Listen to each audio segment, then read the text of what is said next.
And the goal for January has been set up. So, if you haven't had a chance, check out patreon.com/darksidephil and give it a read. Nicely updated with the text and everything. And basically, the goals have changed. You know, last year, Patreon was kind of a supplemental thing where I said, you know, I'm going to take these funds and I'm going to try to free it from my daily burden of worrying about playing the biggest games for the biggest views.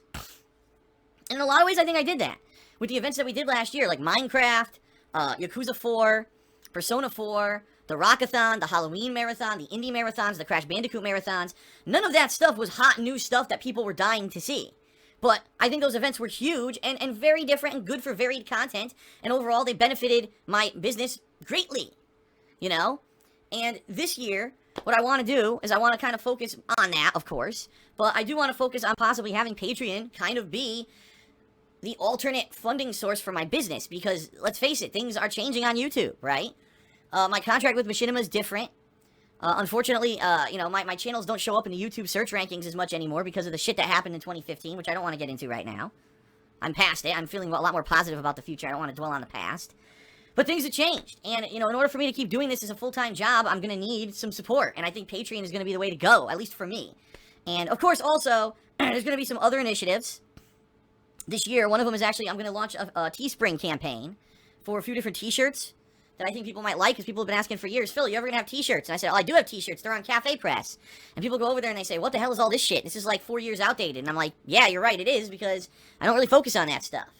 Well, this year I think that Teespring might be the way to go, where I'll be able to kind of have updated stuff that's pertinent to the stuff that I'm doing, like, you know, my sayings that I say all the time, and maybe something pertinent to a playthrough, and stuff like that people might be interested in, okay?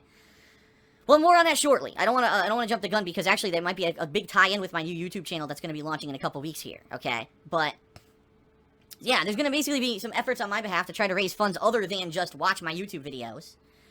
Because, let's face it, like I said, things are changing on YouTube. It's certainly not as lucrative as it used to be when it comes to just putting out videos and people watching them. So, you know, I do want to do this full-time. I do want to keep doing this full-time. I want to put out gameplay for you daily. I want to do streaming daily. I want to do edited videos. I want to do vlogging.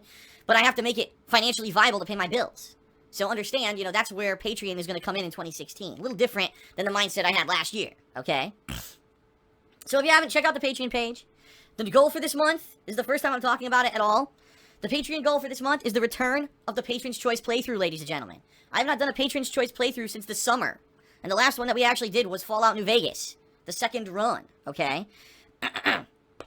Well, ladies and gents, this will be a unique opportunity because, you know, we have some time in March where I could take some time out to play a Patron's Choice game. So basically, if we hit the goal this month, patrons who pledge $5 or more in January are going to be nominating games and then voting on them in the month of February and early March. And then about mid-March, I'll start up the Patron's Choice playthrough for whatever game wins the polling.